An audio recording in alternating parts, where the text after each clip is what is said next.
प्यारे दोस्तों, कुरान पाक में अल्लाह ताला इरशाद फरमाते हैं कि रमज़ान की रातों में अपनी बीवियों के पास जाना तुम्हारे लिए हलाल कर दिया गया है। रसूल अल्लाह सल्लल्लाहु अलैहि वसल्लम की हदीस से ये रिवायत है कि एक मरतबा हज़रत उमर रज़ियल्लाहु ताला अन्हु रात के अंधेरे में मदीना की गलियों में घूम रहे थे। उनकी आदत थी कि वो छुपकर लोगों के हालात का जायजा यानी खबर लिया करते थे, ताकि कोई ज़रूरतमंद या मुसीबत में पड़ा इंसान उनकी नज़रों से छूट न जाए। अचानक उन्होंने एक घर से किसी की धीमी धीमी आवाज़ सुनी, तो उन्होंने गौर से सुना तो एक औरत कह रही थी कि या अल्लाह, मैं क्या करूं? मेरा शौहर रोजे की हालत में होता है और रात को इबादत में मशगूल रहता है। मेरे जिस्म की ज़रूरतें भी हैं, लेकिन मैं किसी गलत रास्ते पर नहीं जाना चाहती। हज़रत उमर रज़ियल्लाहु ताला अन्हु यह सुनकर फ़ौरन वापस लौट गए। सुबह होते ही उन्होंने हज़रत हफ्सा रज़ियल्लाहु ताला अन्हो से, जो रसूलुल्लाह सल्लल्लाहु अलैहि वसल्लम की बीवी थी, तो उनसे इस बारे में हज़रत उमर रज़ियल्लाहु ताला अन्हो ने मशवरा किया। फिर वो रसूलुल्लाह सल्लल्लाहु अलैहि वसल्लम के पास गए और ये मामला पेश किया। तो रसूलुल्लाह सल्लल्लाहु अलैहि वसल्लम ने फरमाया, उमर देखो, अल्लाह ने इंसान को जिस्मानी ख्वाहिशें भी दी हैं और इस्लाम हमें इस ख्वाहिश को हलाल तरीके से पूरा करने का हुक्म देता है। रमज़ान में दिन के वक्त हम बिस्तरी हराम है, लेकिन रात के वक्त यह जायज़ है। और जो लोग अपनी बीवियों से दूर रहते हैं, उन्हें चाहिए कि अपनी बीवियों के हक का भी ख्याल रखें। अस्सलाम वालेकुम रहमतुल्लाहि व बरकातहू।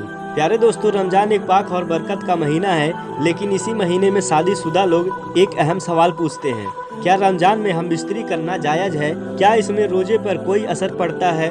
और अगर गलती से दिन में ऐसा हो जाए तो क्या हुक्म है? आज की इस वीडियो में हम इन्हीं सभी सवालों के जवाब देने वाले हैं कि रमज़ान में हम बिस्तरी करने का सबसे अफजल और सही वक्त क्या है। तो वीडियो को आखिरी तक जरूर देखें और एक लाइक कर दें। अगर आप चैनल पे नए हैं तो सब्सक्राइब जरूर करें। प्यारे दोस्तों, सबसे पहले हम जानेंगे क्या रमज़ान में हम बिस्तरी करना जायज़ है या नहीं। जी हाँ, बिल्कुल जायज़ है।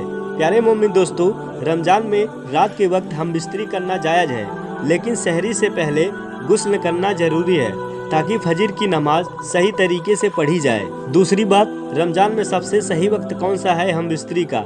इफ्तार के बाद? जी बिल्कुल नहीं, ये सही वक्त नहीं माना जाता है, क्योंकि इस वक्त पेट भरा होता है और सुस्ती महसूस होती है। बेहतर है कि पहले नमाज अदा करें और हल्का खाना खाएं। फिर तरावी के बाद शरीर हल्का होता है और सुस्ती नहीं होती। तरावी पढ़ने के बाद शरीर की जोड़े रिलैक्स होते हैं, तो यह एक बेहतर वक्त है हम बिस्तरी करने का। तहज्जुद से पहले इस वक्त जिस्म और दिमाग के दोनों रिलैक्स होते हैं। इस वक्त हम बिस्तरी करने के बाद में आराम से गुस्ल कर सकते हैं और तहज्जुद, वित्र वगैरह पढ़ सकते हैं। सहरी के बहुत करीब नहीं, हम बिस्तरी सहरी के बहुत करीब नहीं करनी है। अगर सहरी का समय हो जाए तो हम बिस्तरी ना करें।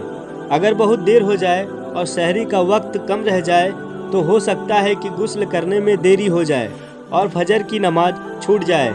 इसीलिए सहरी से बहुत करीब हम बिस्तरी ना करें। तीसरी बात, रमज़ान में अगर दिन में हम बिस्तरी हो जाए तो क्या करें? अगर जानबूझकर रोजे की हालत में हम बिस्तरी कर ली तो रोजा टूट जाता है और उसका कफ़ार यानी सजा बहुत सख्त है। पहला सजा लगातार 60 रोजा रखना अगर ताकत हो तो, और दूसरी सजा अगर रोजा नहीं रख सकते तो 60 गरीब लोगों को खाना खिलाओ। अगर दिन में हम बिस्तरी गलती या भूल कर हो गया तो तुरंत रोक दें और तौबा कर लें। चौथी बात, रमज़ान में हम बिस्तरी के बाद गुस्ल कब जरूरी है? अगर हम बिस्तरी हुई हो तो गुस्ल करना वाजिब है यानी फ़र्ज है। अगर गुस्ल किए बिना सहरी का वक्त हो जाए तो सहरी कर सकते हैं, लेकिन फजर की नमाज से पहले गुस्ल करना जरूरी होगा। रसूलुल्लाह सल्लल्लाहु अलैहि वसल्लम ने फरमाया, जिसने जनाबत यानी नापाकी की हालत में फजर की नमाज पढ़ी तो उसकी नमाज नहीं होगी जब तक वो गुस्ल ना कर ले। पांचवी बात, रमज़ान में हम बिस्तरी के दौरान कौन सी दुआ पढ़ें? प्यारे दोस्तों, रमज़ान में हम बिस्तरी से पहले ये दुआ पढ़ें, बिस्मिल्लाह अल्लाहुम्मा जन्निबना शैतान व जन्नी बिस शैतान मा रजकतना, यानी ऐ अल्लाह, हमें शैतान से दूर रख और जो औलाद हमें अता हो उसे भी शैतान से महफूज रख। और हम बिस्तरी के बाद ये दुआ पढ़ें, अल्हम्दुलिल्लाहि लजी खलका मिल माई बसरा, यानी सब तारीफ अल्लाह के लिए है जिसने पानी लुप्ते से इंसान को पैदा किया। प्यारे मोमिन दोस्तों, रमज़ान का महीना अल्लाह की इबादत और अपनी नफ्स यानी ख्वाहिशात पर काबू पाने का महीना है। शादीशुदा ज़िंदगी में हम बिस्तरी हलाल है, लेकिन उसका सही वक्त और तरीका मालूम होना ज़रूरी है ताकि रोज़े और इबादत में कोई असर ना पड़े। उम्मीद है कि ये वीडियो आपको पसंद आई होगी। अगर आपको इससे फ़ायदा हुआ हो तो इसे दूसरों तक पहुंचाएं और कमेंट में अपनी राय दें। फिर मिलेंगे एक नई वीडियो में एक नई वाक़ियात के साथ। अल्लाह हमारी रोज़ा नमाज दुआ को कबूल करे, आमीन। अगर आप चैनल को सब्सक्राइब नहीं किए अभी तक तो चैनल को सब्सक्राइब कर लें। अल्लाह हाफिज़।